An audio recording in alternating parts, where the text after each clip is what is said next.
Yeah, so we are live on YouTube as well. Let me share my screen. Just cover the introductions quickly and hand it over to our speaker for today. Thank you, everyone. Thank you, everyone, for joining for yet another BizKnight episode. So this is the BizKnight Product series, as you all know, which consists of 10 episodes on product management. And we are today on the 7th episode, which is Unpacking the Go-to-Market Strategy. And we have Senthil with us here today. So we'll do quick introductions of Senthil. Before that, we'll just quickly check at the participants' experience. Many of you may know, but this is for the recording. So once you register for the BizKnight Product series, you'll receive the email. And for every when every session is open, you'll get the invitation to add to your calendar. Now, after the event is over, you'll get a chance to take a quiz, which will have questions contextually based on the session. And there's a chance for you to earn Avatorians. So this time also our Avatorians are designed by one of our excellent UX designer called Joshua. So we are excited about what's going to come for this episode. A little shout out to our winners for the second quarter of BizKnight Product series. We have Niti Gupta, Suyash Vikram Agarwal, Yesha Desai, Urvi Mishra, Radhika Gupta, Anupama Jain. Thank you so much, all of you. So the winners have been chosen on the basis of quiz scores. There's still one more quarter left. So people who wants to just compete, please go ahead. The quiz will be open tomorrow for this episode. With that, we look at episode 7. So episode 7 of BizKnight Product series. It's on unpacking the go-to-market strategy. Unpack the unconventional go-to-market motion of Global SaaS with real-life stories from Freshworks and understand the winning strategy of doing global SaaS products for small and medium-sized businesses. Understand common pitfalls in product-led growth and how to build a global business in the red ocean market. So today we have Senthil Kanthaswamy with us. Senthil Kanthaswamy is the product leader at Freshworks, who's heading the business unit consisting of engineering, product design, marketing, sales, and GTM. Senthil has built the team from early stages and scaled it to achieve important product and revenue milestones. Senthil has great expertise in product strategy, go-to-market strategy, growth planning, product management, etc. Senthil is the founder and CEO of Frillp.com, which was acquired by Freshworks. This is an IIM Ahmedabad incubated company. Senthil was instrumental in making it part of top 25 hot startups in the world. And Senthil has been awarded with the Stanford University Rajiv Motwani Young Entrepreneur Fellow. Now, I've only covered just a few points about Senthil, but Senthil has really done so much of achievements in so short a span of time. So I'll hand over to Senthil. Together from the BizKnight community, we'll welcome Senthil once again. Over to you, Senthil. Please take it from here. Thanks for the warm welcome, Diwakar. It was, I think Diwakar was very kind in telling all that. I think there's a long way to go in terms of what all of us could do. I'm really excited about sharing the journey that we went through at Freshworks. It was a very homegrown story right here in Chennai, India. And we were able to, build a true world-class company from the southern parts of India. So I'd love to share a little bit of our learnings, how our first $100 million journey looked like. Today the company is transformed, evolved into something which is much, much bigger. So specifically, I'm going to touch upon how the go-to-market engine worked for Freshworks, because it's always nice to hear and remember a good story than just talking abstract concepts. So I just thought, rather than talking concepts, we might as well see this in the light of Freshworks' own story. Right. With that said, I can see a whole bunch of people who have lined up today. Before we dive into the actual session, couple of thumb rules. At any point in time, if you have questions, please feel free to put them on the chat, and we're going to spend considerable amount of time today answering questions. The first 20 minutes is typically something that I've reserved for the monologue that I will be doing. And after that, we want to make it as interactive as possible. And second, if there are specific points that you all would love to understand today, or you'd love to hear more about, we can quickly go around the room and do post what you're hoping to take away from today, so that I can figure out how to customize as much as possible to touch upon those topics, either on chat, or if you want to unmute yourself and then talk about what is of interest today. I'll be glad to touch upon that before we dive into the topic itself.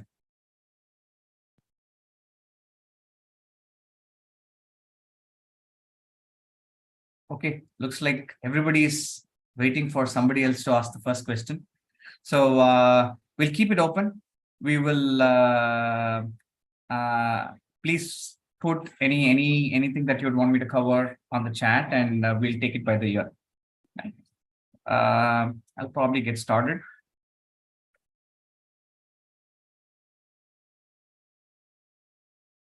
Okay. So there's a lot that that people talk about in go-to-market. Specifically, we have grown to a place where there are a lot more builders who are available with great ideas, and the difference today is how effectively are you able to take the product to market, right? So I think Diwakar gave a quick intro. I'm one of the product leaders at Freshworks. Prior to that, I was a founder myself, so I had gone through the grind of going through discovery, product market fit myself. And prior to that, I was part of multiple startups. My entire journey has been from startup phase to scale up phase thrice. Freshworks being the third company that I'm part of. So I just had like two things to cover. Tell the whole story from the point of view of Freshworks, and give a simple model to understand how SaaS business works, and hopefully we'll be able to have a point or two towards the end of it. I'm not going to insist or go a lot deeper on the Freshworks story. It's a lot of it is already available on the internet. So I'll probably go through it quickly.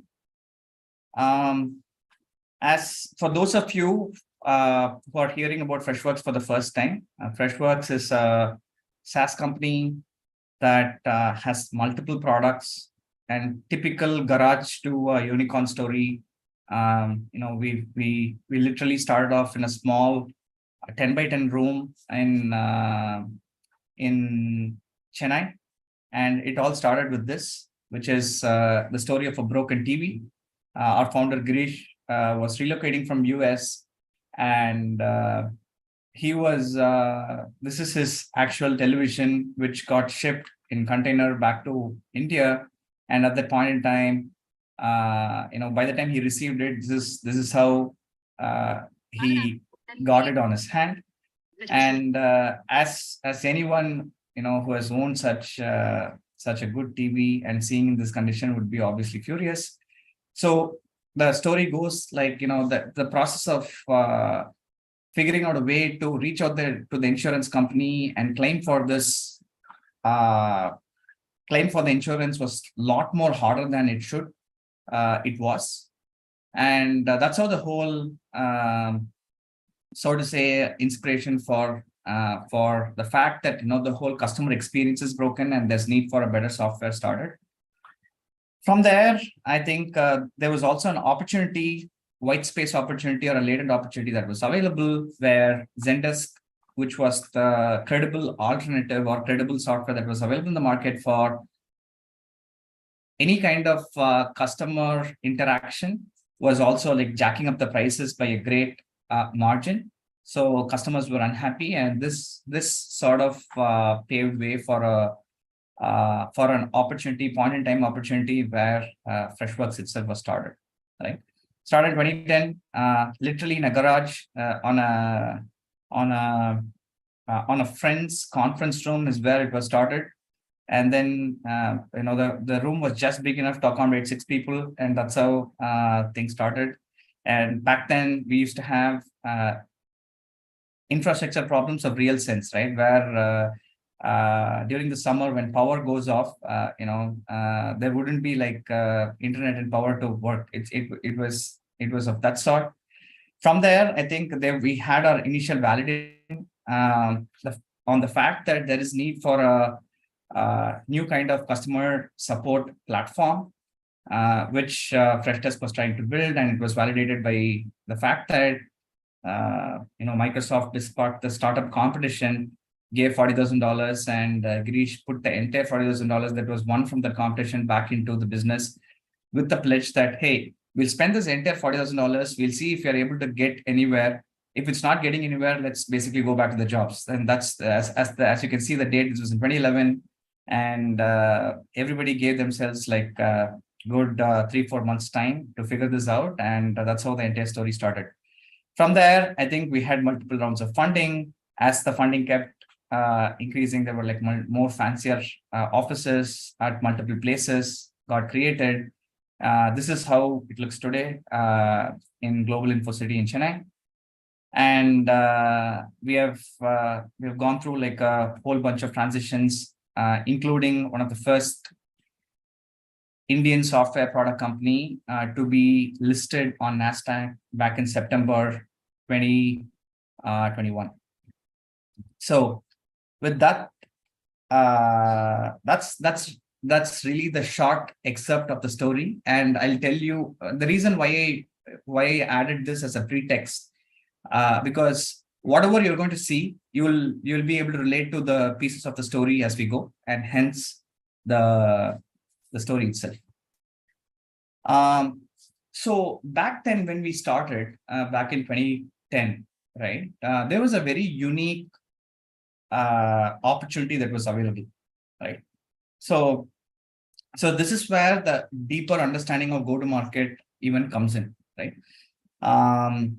So there was a lot more small businesses that were getting ready to get digitally enabled or able, right? What I mean by this is, for those of you who was born probably in the late 80s would relate to this. If you walk into a pharmacy, you wouldn't see for pharmacy or departmental store, or for that matter, any small business, you wouldn't see billing happening on the computers, right?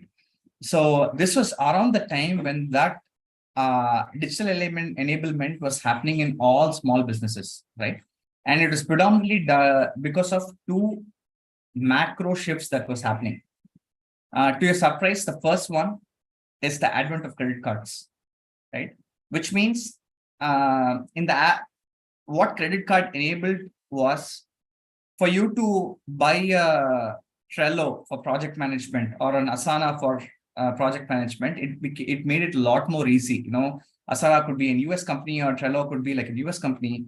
And for a small business to afford a software, it has to be priced right at a price point that it fits into its cash flow model, right? Imagine like a small industry that is manufacturing, let's say, electrical switches, right? And you will find a lot of these in multiple industrial estates in different cities in India.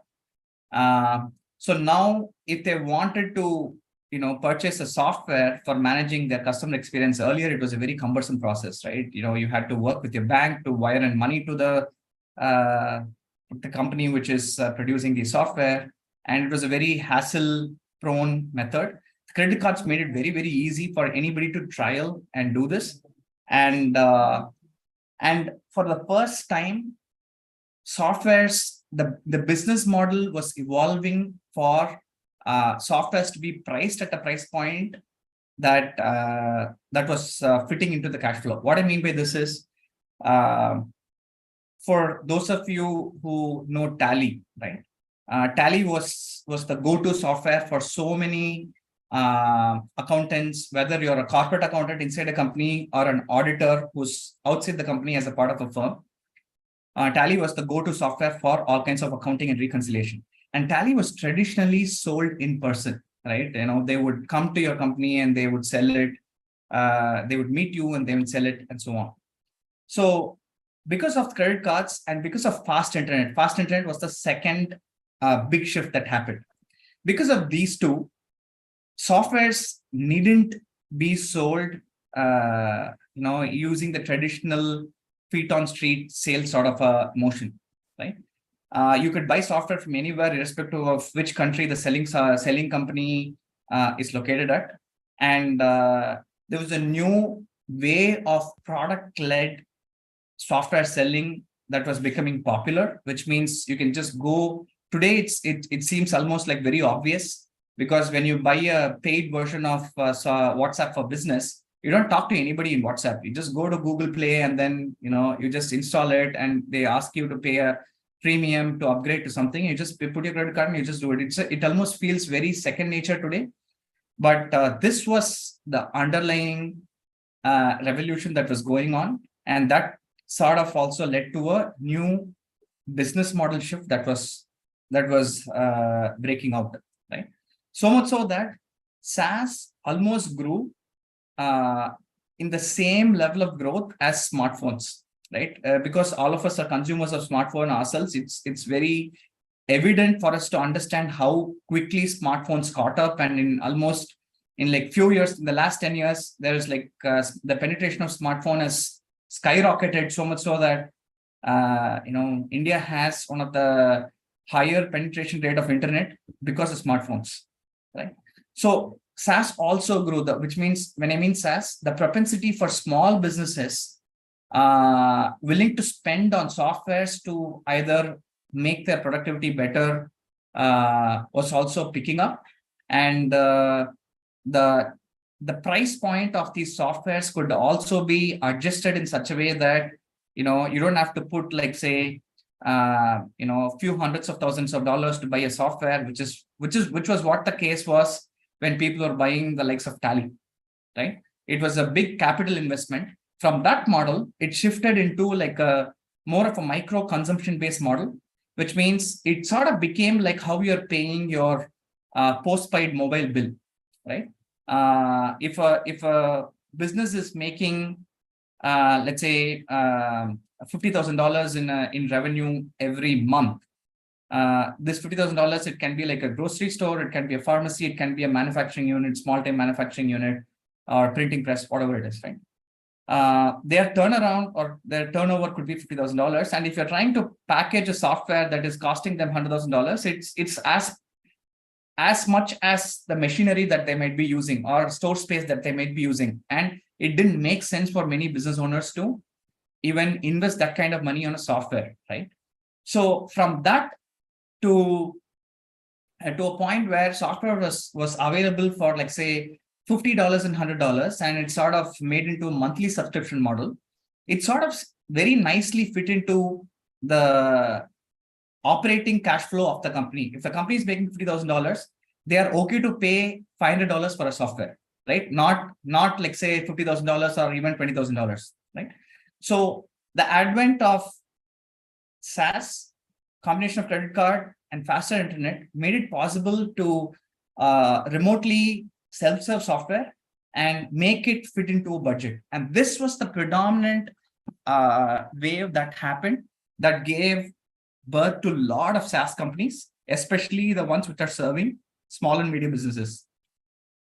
So this was a model until like the first 5-6 years. After that, it evolved further into a lot more bigger companies and enterprises. But for the first 5-6 years, we were predominantly small and medium business focused, which means small businesses across the world, right? Whether it's a small university or like a small travel agency, which is trying to serve their customers, they would discover us online, and they would buy a software, like how you would install like a paid version of any of the softwares. Like you're buying a paid game on your app store today. It was as simple as that. They would discover us completely online, and they would be open for trying it out and then going ahead with the purchase, right?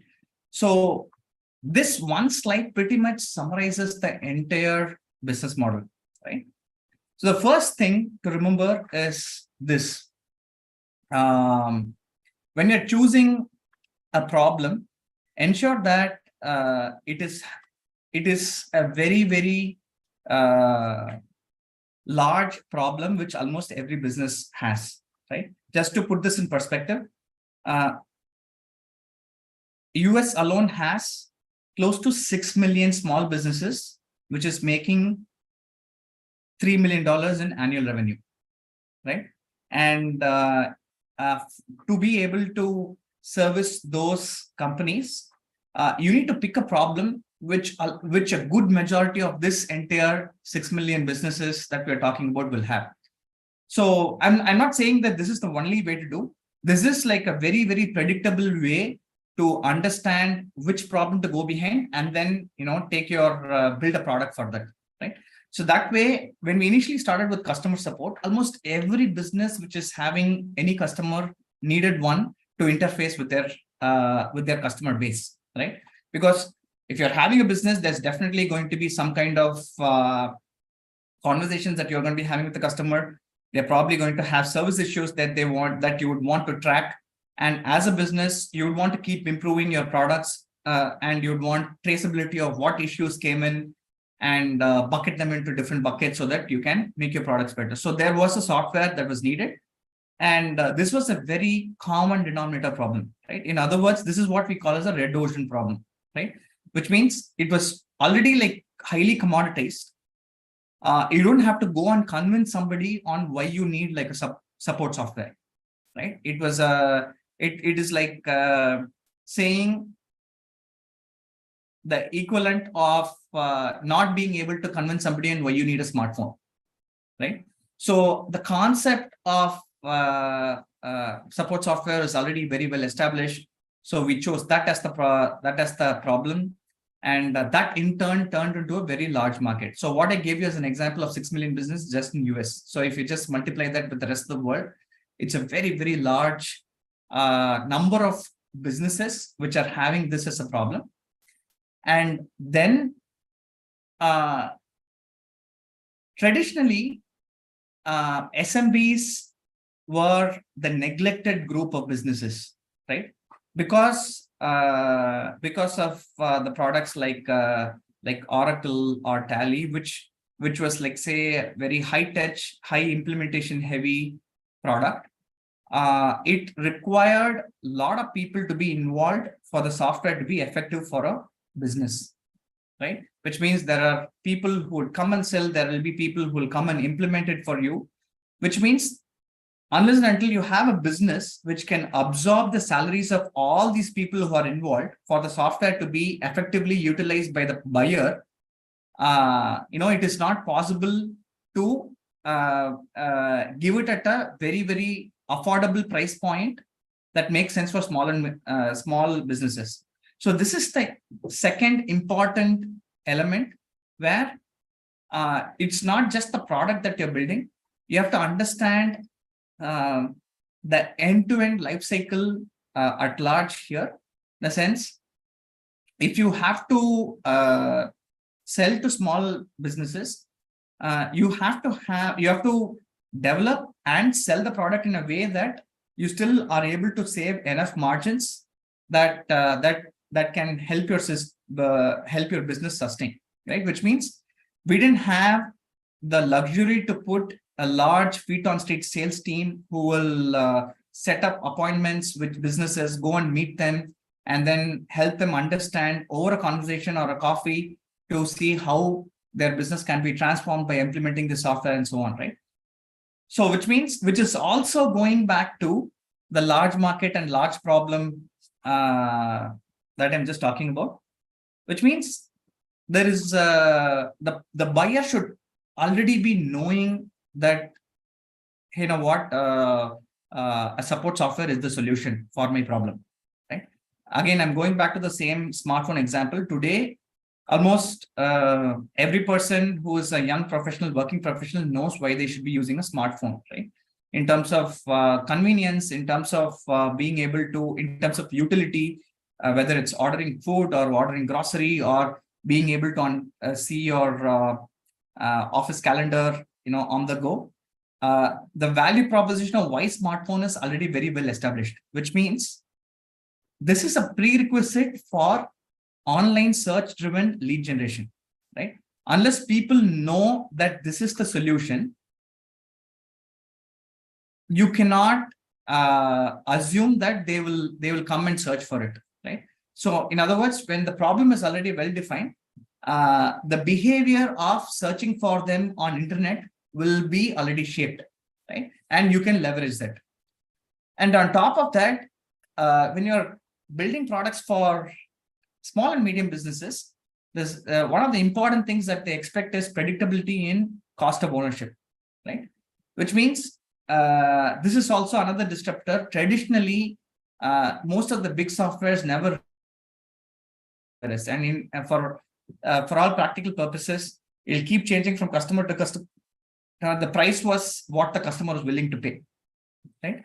From there, making it like an open pricing, right? Where a person discovers a piece of software online, they come to your website, they're able to see how much it's going to cost them, whether it's like say $100, $200, and instantly taking them to moment of gratification by a free trial, right? Which means they come with a specific problem in mind, whether it is to track incoming customer support issues, or to ensure that you're able to understand which buckets the different issues fall under, and so on. So they usually come with one specific problem or two specific problems, and how quickly can you help them understand how your product is going to solve, right? Most customers are not looking for a product, they're looking for a solution for their problem, right? So that is where very product-led onboarding. See, again, it goes back to the fundamentals of the business model itself, where I mentioned earlier that for you to be able to sell to SMB, your entire funnel of the business model has to be designed for that. Which means at this point in time, if it was implementation heavy, then to support 100 businesses, you would need 100 pre-sales or 100 solution engineering folks, right? And the moment you had 100 of them, the cost economics doesn't work out, and your software should either become more expensive, or you have to move out of the segment to the next segment, which can pay a higher premium for using your software. Which means the entire onboarding had to be product-led, right? So this is where you see product and go-to-market sort of connecting or intersecting, right? So it is not just go-to-market is not just how you do sales or how you do marketing to drive lead generation. It is also philosophical on how you build your product itself, right? So over here, we would make it open. We would have like a free trial, and the product itself is designed in such a way that people can figure it out on their own, right? That is the whole DIY part that kicks in, right? Where the entire product is do it yourself. It is like an IKEA product or a Lego product. No, it doesn't come with a manual, right? You figure it out yourself. It latches onto commonly known mental models. So if people are so used to using Gmail has already trained them on what happens when you click on settings, what happens when you click on a specific action, right? So use some of those trained mental models inside your product, so that the customer feels like, hey, you know what? I know how to use this, right? So using already established mental models that they're used to, and making it very intuitive and making it DIY means that you need lesser salespeople, you need lesser onboarding people, and the customer onboards them on their own. The only thing that you engage with is when they have doubts on, hey, you know what? I have this problem. I don't know how to address this. I don't know how to bucket all my incoming queries from my customer into 3 or 4 broad buckets that my CEO wants to track, right? So specifically on those queries alone, we will engage, but broadly customers onboard themselves, right? and low touch sales, right? In the sense, rather than pitching to customer, what happens here is today, I'm using the analogy of mobile phone buying. Today, most of the research is already done online before you go to a store and buy a mobile phone, or many times you order them online. You don't even go to a store, right? Which means the customer, by the virtue of discovering you online, they are also discovering 5 other products. They've already looked at review sites before they can narrow down which is the right product for them. And half the sale is already done. And because of that, you could do low touch sales, which means, again, it's not like a face-to-face sales of setting up meeting and going to meet them. It is a sales like what we're doing now over a Zoom call, right? When the customer wants, you get on a Zoom call, say, hey, you know what, you want to link your email, this is how you do it. You want to link your social media, this is how you do it. And you quickly take them to the first moment of wow, and that's about it, right? So which means this enabled us to do global business by putting graduate engineers who could be salespeople, right? Traditionally, the sales folks are very seasoned people who know how to engage, who know how to do very good discovery on identifying what the customer's problem is, and then eventually getting to a sale, right? In this case, because the sale itself is product led, all you had to do is assistive sales. This is not very different from when you walk into a lifestyle store or a Zara store. You already have walked into Zara, right? And you already have a need that you want to buy a suit, or you want to buy a skirt, right? And what they do is just only help you right there to say, you know what, if you want this kind of products, it's available in this category. This is the pro and con of it. That's all they say, right? So that's the kind of sales that we do, and have very strong customer support, because in a SMB market, the buyers may not be always savvy, right? It might be an office assistant of a CEO who is basically running a project on behalf of the CEO. So one of the biggest takeaway points or differentiators that we created was very, very enthusiastic and engaging customer support, right? And not like it being very reactive, right? That means that you are closing the full loop. The customer is able to help themselves most of the times, like how you would set up a new mobile phone today. And in the event of you having a problem, you're able to reach out on chat or on an email, and within hours you get answers, right? This was the playbook that took Freshworks to $100 million, right? And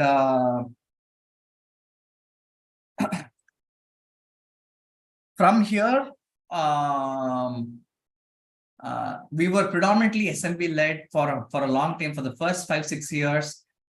From day one, our first customer who discovered us online and then purchased the software was a university in Australia, and they were able to go through the exact motion that I just mentioned, and they were able to understand how to configure the software themselves. They reached out for a couple of queries and they just bought it, right?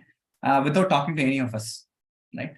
So that's the bit. The rest of the slides that I had is just reinforcing some of these individual placeholders that I have here. I'll probably take a few minutes to go through them, and then we can pause for questions, right? This is about reinforcing the element of going behind massive problem, right? Massive customer problem, right? We started off with customer support, where the market was polarized by just 1 or 2 players. And we wanted to go and target the SMB, which was very underserved. And Freshworks' model itself evolved to be targeting this side of the product, this side of the market, because this is the biggest in any market, right? If you think about it, let me just ask a quick quiz question here, right? Do you know who is the world's largest automaker by revenue, car maker by revenue? Why don't we just look for a couple of answers on the chat, and I'll tell you what the connection is.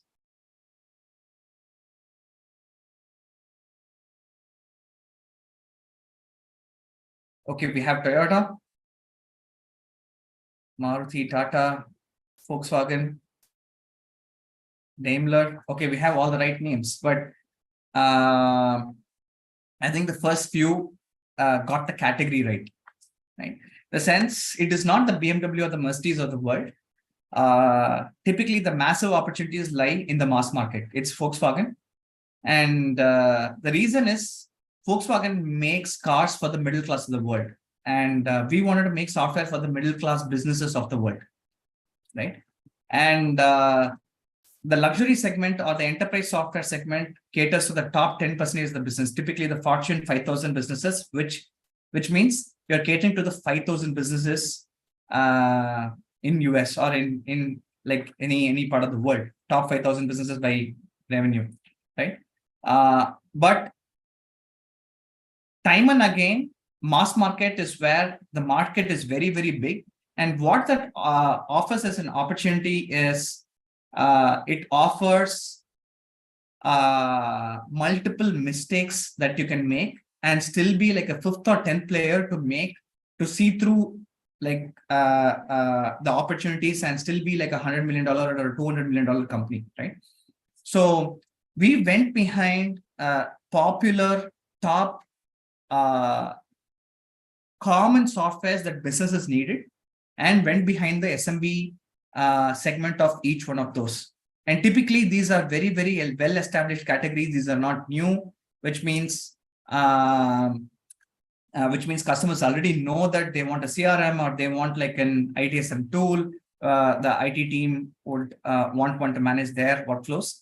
So we eventually wanted to go behind every department inside a company and figure out what tool they would need to run their department. And that's how we went behind, and we went behind the SMB. Right? The second part was understanding the tectonic shift in the macro that was happening, right? So in 2015, the sum of all invoices that businesses paid for an enterprise software company was $44 billion. And the sum of all invoices. So if you actually take, if ThoughtWorks is basically buying Google Apps, right? That would be considered one invoice of Google Apps, right? So similar to that, if you sum up all the invoices of small businesses that were making, that was around $24 billion. And this was a smaller pie. But because of that shift on internet, credit card, and affordability of pricing, this was the SMB SaaS was becoming a much bigger segment, right? Being able to understand this, and because of this emerging as a new segment or a more clearer established segment, it was growing into a more clearer established segment. Understanding this shift happening, and typically you cannot retrofit a product that was built for another business model directly into this. And that's the reason why if you take automakers, Tesla launched in 2005, right? And BMW took so many years eventually to get fully electric vehicles out. And now is when they are getting mainstream into this thing, right? Typically, the changes for companies who are already doing enterprise software is a very big shift, right? And the product itself might be built in such a way that it was implementation heavy, versus for SMB, you need to be predominantly building it for self-service. So this shift was happening, understanding that this is happening, and building the entire workflow from how you're designing your marketing, how you're designing your sales, how you're designing your pre-sales touch point, how you're designing your support, and how are you augmenting your entire product experience to fit into this, right?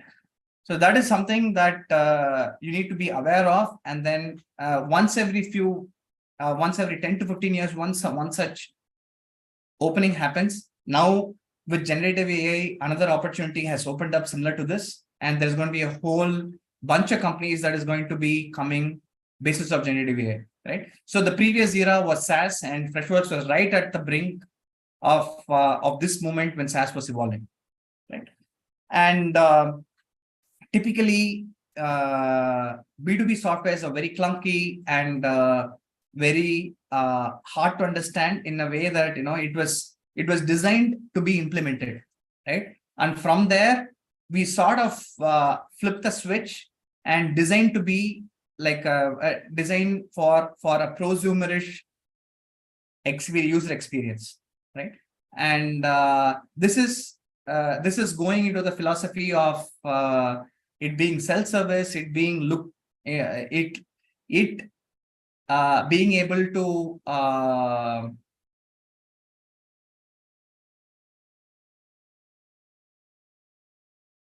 be easily understood.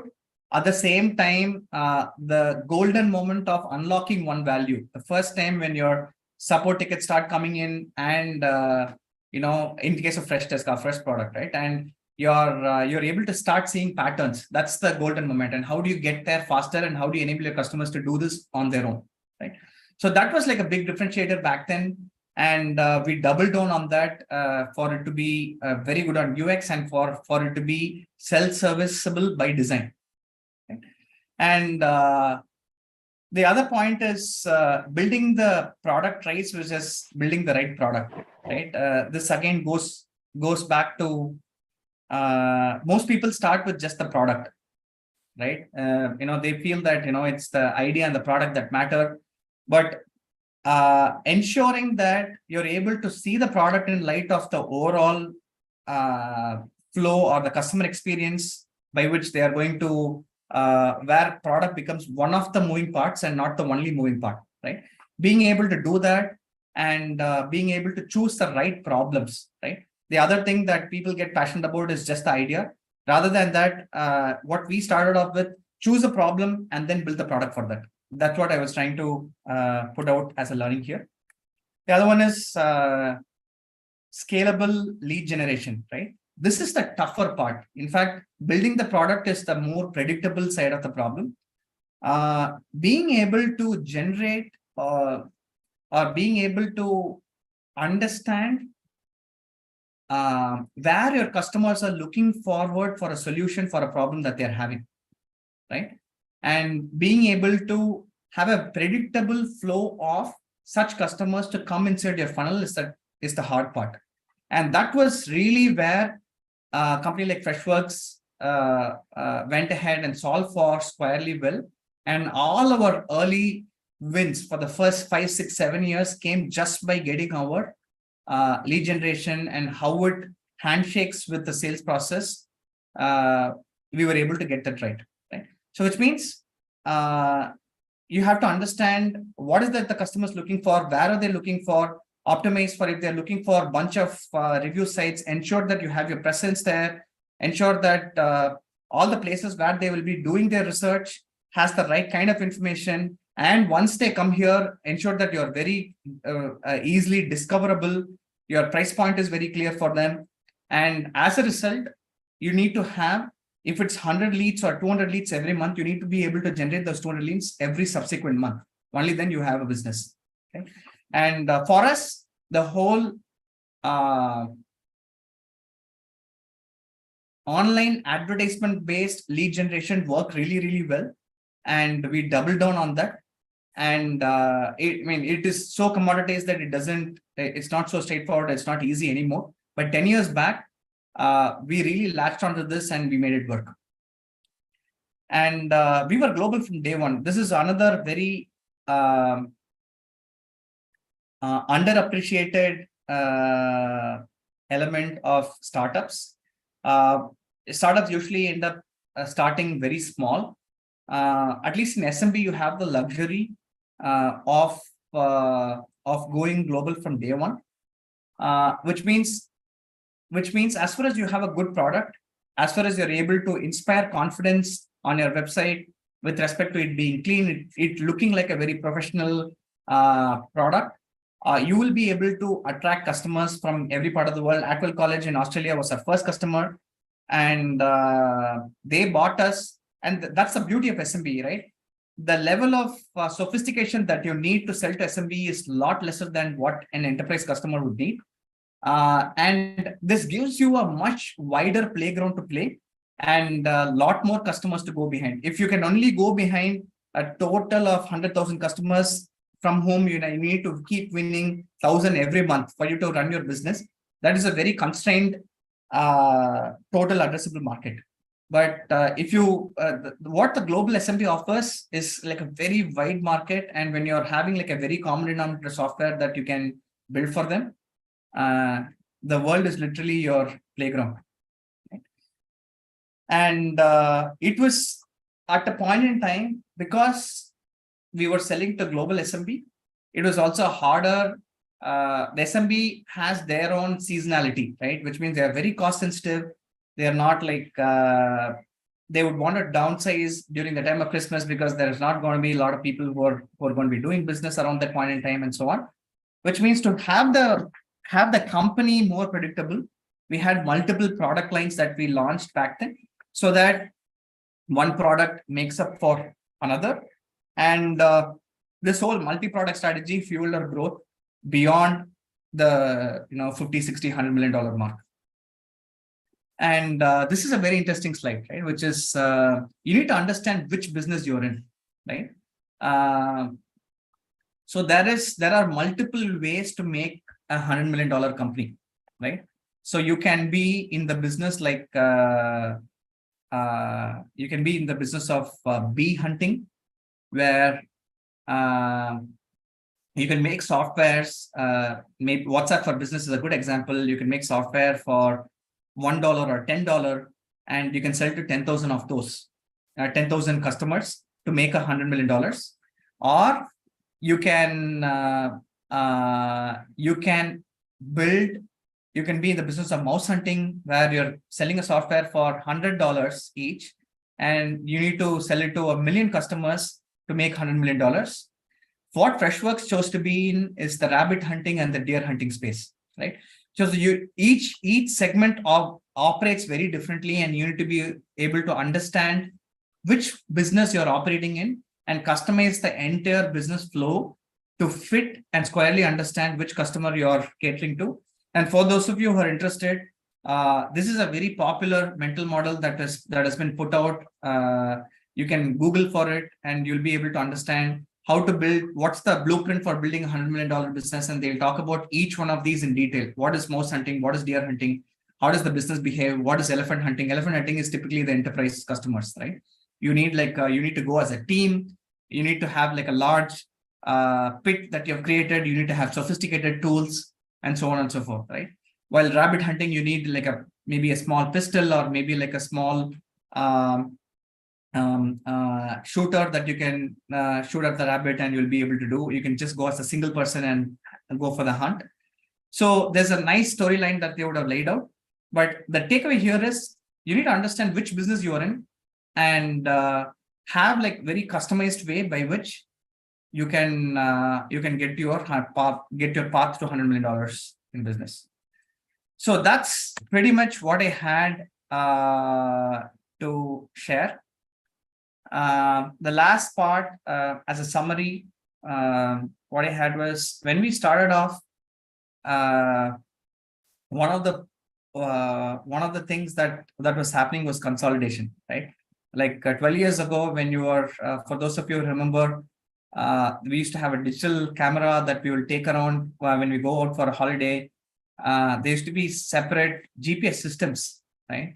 Whether it's a TomTom system or like a Navi system that you will have in your car, which will guide you through the routes.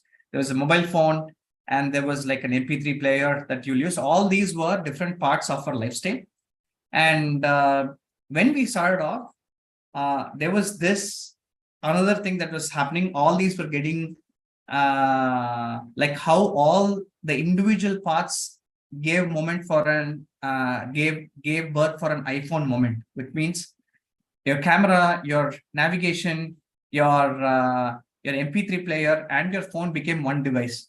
So the similar consolidation was happening in our segment as well, whether it is social listening or whether it's ability for your customers to reach out through mobile, telephony or through email or through chat. This consolidation was happening, and we sort of solutioned a product that was around, and this was also another shift that was going on, right? And every 10 to 15 years once, there is this bundling and unbundling that keeps happening, right? It was the season of bundling in the B2B software. We sort of took that and we sort of merged one product that will service the SMB customers. And SMB customers, again, don't want multiple softwares that they want to be dealing with because of the maintenance overhead.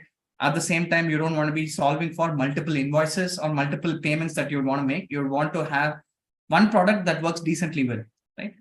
And what iPhone did for our lifestyle, we sort of mapped out the different problems that they were having, whether it's receiving calls from customers over a phone call or email or chat or through social media. We were able to converge all that and offer as one solution.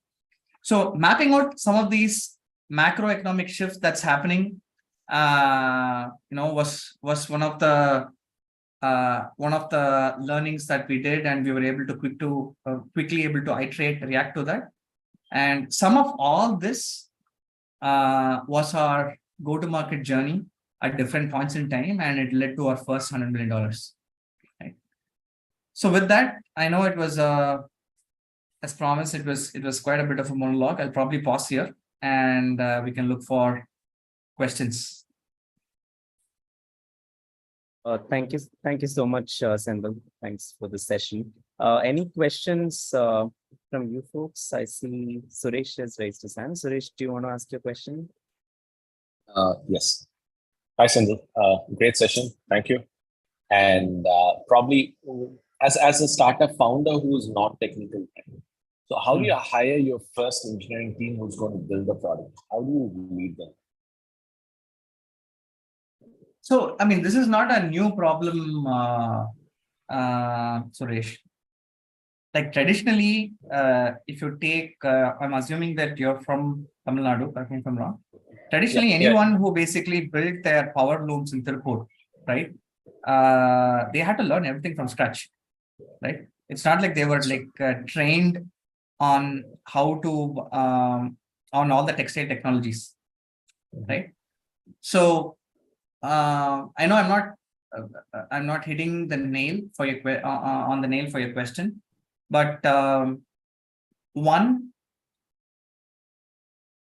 short way is to partner with technology companies that can help give you the initial head start. But eventually, you will have to have like a expert in-house who can get these sort of people. The first couple of engineers, it's as far as you have a working business and you have like a proven model that that the business is able to generate revenue, right? Then you have smart engineers who want to get into an early stage startup opportunity. And these folks, you'll be able to find them in like multiple startup events or like say startup specific job boards where they don't want to go for like a very big company setup. And it's very hard to convince a random engineer who might be technically proficient, who doesn't have the aspiration to go and work, go through the grind. It is very hard to hire one such person. But if the person is already looking for one, as far as a founder, you have found a niche, and you've also gone through the grind to conceptually validate to ensure that there is business value that is available, right? Example, there was a company that I came across with where during the pandemic, a lot of businesses were hiring people from everywhere, right? So what this company did was they helped businesses like say ThoughtWorks to hire from Israel, to hire hire a designer from Sweden, right? So when they hire, legally you need to have an entity, right? So initially what they did was they would, this company that I'm talking about will go and set up registered offices and allow, all these were done manually, right? And they would allow the person, the designer from Sweden, to be onboarded into this, employer of record, as they call it. And ThoughtWorks can basically pay a contract fee to this company to hire them. So now they did this cyclically with multiple people. The founders did this, and they found that the business has value. At this stage, you can hire very smart engineers who want to join a startup, right? In the absence of which, it's very hard to, you have to really give a reason on every smart engineer with startup aspiration would want to do something, but you have to give a compelling reason on why, right? In this stage, when they expanded their team, and both of them were non-technical founders, right? One person was an investment banker, and another person was a HR person, and they went about doing this. And because they already had something in motion, and they already gone through the hustle and grind to make it, they had an existing business in place. Now they basically got like a bunch of other folks, like people with startup aspiration, a technical person to come and join them, and that person went on to build the rest of the org. Right? So early on, if you're a founder, the single most important thing that you have to do is ensure that you have a business with valuable, with the value proposition. And if that is there, then it's easier to attract technical talent. Trust me, there are thousands of people who are already looking to join good founders. You have to convince that it's worth joining. And for that, you need to have a kernel of something that is working. Without any of this, with just the idea, it's very hard. Got it. Thanks, Senthil.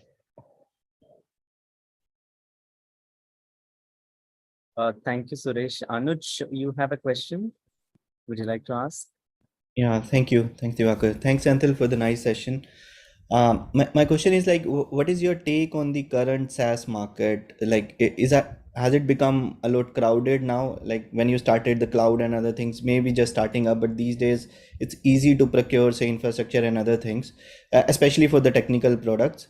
And has it become more of a marketing game at this moment? Like whoever does the better marketing, say on Google or with AdWords, will get the more customers. So what is your take on that? It is, general SaaS has definitely gotten more crowded, but it is now time for what we call as vertical SaaS, right? Vertical SaaS is companies like CareStack or Zenoti, right? Where you pick up, Zenoti is basically making softwares for salons and spas and anyone who is in the wellness space, right? So the advantage there is for you to really understand the intricacies of the workflow, right? What Freshworks built was all general SaaS, which means it's like a basic stack like AWS. You basically get it, and it's the same flavor of software. It's like Microsoft Office, right? Whether ThoughtWorks buys it or Freshworks buys it, the same Microsoft Office that you're getting, right? And it's not like deep for a consulting company like ThoughtWorks or like a company which is into manufacturing, right? Microsoft Office doesn't change, right? That's the era of general purpose SaaS. Today, what is happening is, imagine a Microsoft Office that is purpose built for consulting companies, or purpose built for an automobile company like Ashok Leyland, right? Where if you click on tools, the menu is like different and so on, right? So this is the kind of opportunity that it is that is currently open. What I mean by that is, today, if you have to really understand at greater depth on what all the different workflows like an automaker has, whether it's Volkswagen or an Ashok Leyland, you need to spend a lot of time understanding their workflows at a much greater detail. And as far as you have enough number of automobile companies that has the market to which you can go and sell, then vertical SaaS is a very, very good opportunity. And that's where even VCs are seeing as a good opportunity today, right? So SaaS, if it's general, then you can still be like, the good thing about large market SaaS is that you can still be the 20th player and still make, like, say, $50 million in revenue, because the market is very, very, very big, right?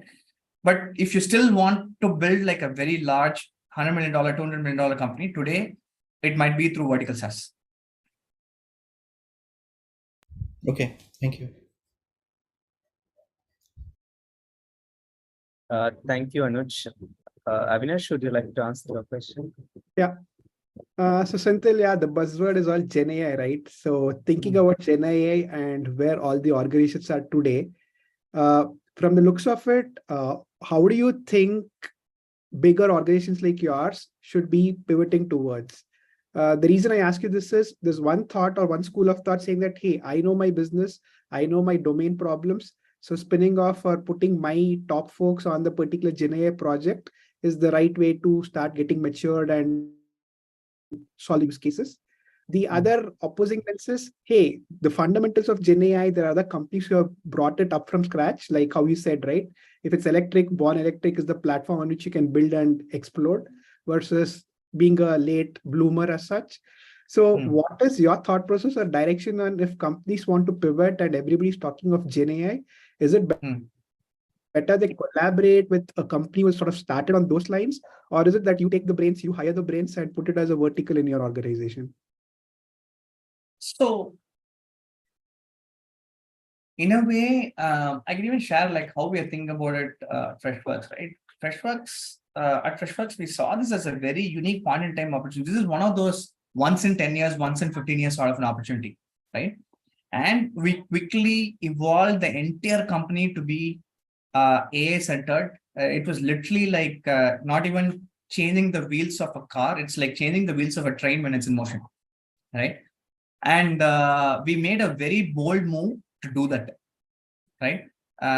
Early last year when Gen AI was going very, very mainstream, for a couple of reasons. One, it is a big macroeconomic opportunity, and two, we already have built enough equity and knowledge on some of the problems that we're solving, right? And Gen AI is, at least the way we see it, is more like a catalyst on top of some of the models that we have.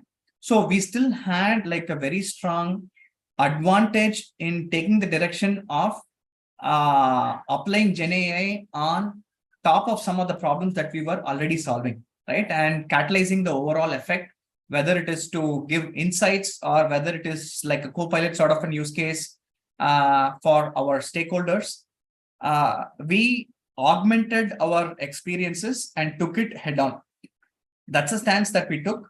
But I think Gen AI is a very unique point in time opportunity, Avinash, and it's probably going to be, the market will, it's a reset, right? For companies which is having like large market share already, they have to figure this out. This is literally like what Tesla did to BMW, right? And BMW took its probably like 10 years to get their electric foundations right?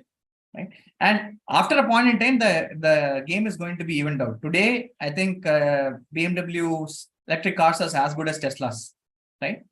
So over a period of time, the game is going to get evened out. So which means your window of opportunity is just 2 to 3 years.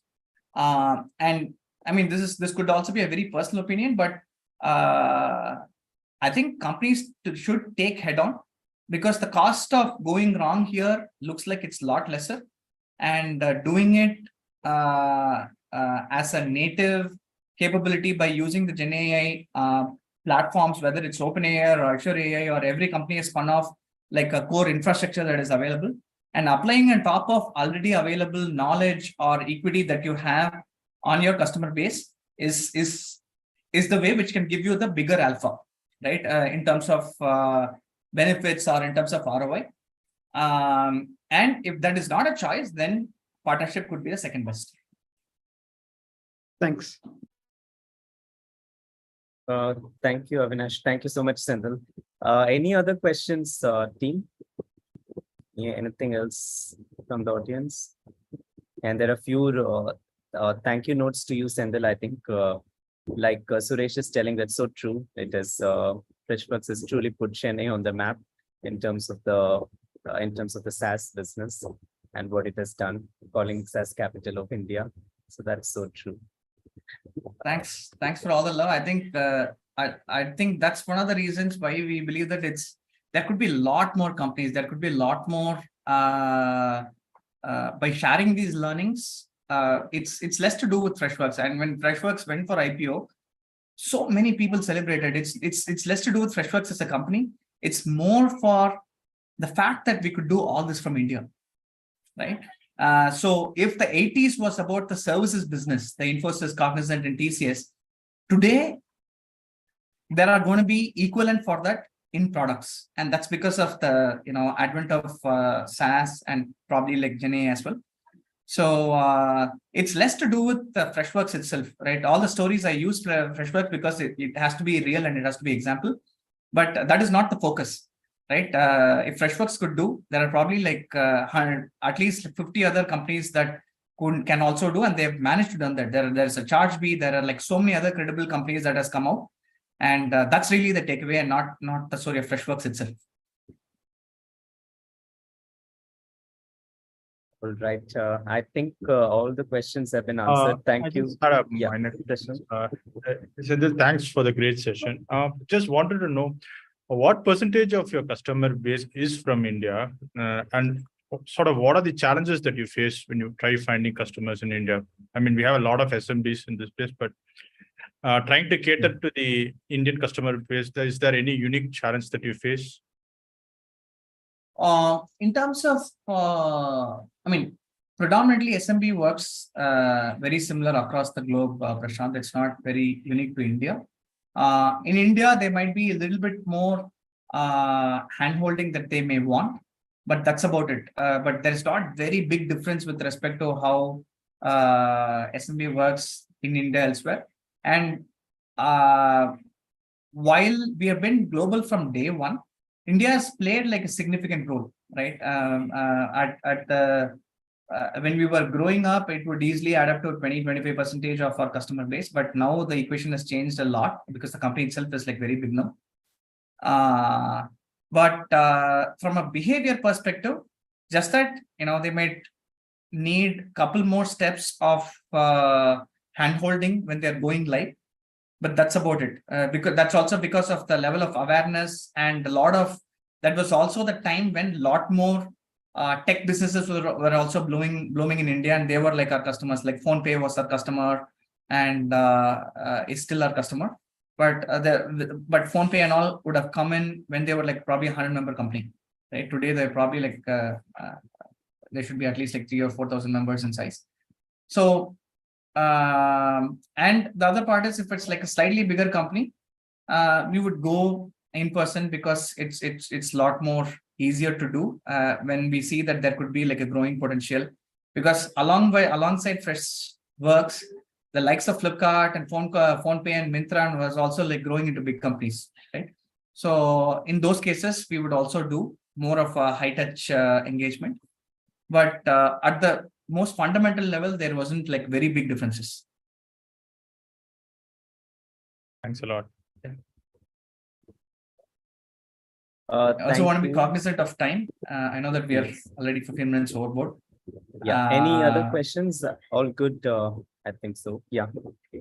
So thank you so much, Senthil. Thanks again for your time, and thank you for extending your time also to answer all the questions from the No problem at all. Participants. Thank you so much. Thank you for your time. I hope you guys also enjoyed as much as I did. And if there is anything that you guys would love to connect, please reach out to Diwakar, and I'll be more than happy to answer them for you. Thank you so much. Thanks so much, folks. Have a nice evening, everyone. Thank you.